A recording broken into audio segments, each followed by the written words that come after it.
Yan mga ka-idol, meron pa ulit another na manok, ang aking masipag na tindero. O diba, paghimas pa lang, swak na swak na. Ano magagawin mo dyan? Paliliguan ulit. Ilalaban ko na sa susunod na linggo.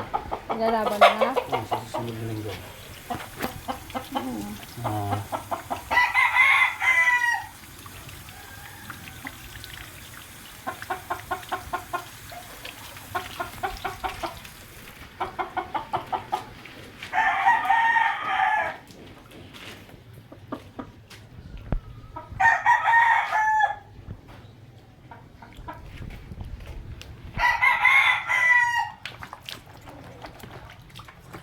Ganito pala mga ka-idol, magpaligo Ayaw, ng manok. natatakot. Ayaw daw maligo, natatakot sa tubig. Parang yung amo niya, takot sa tubig. Di po kasi naliligo yan eh.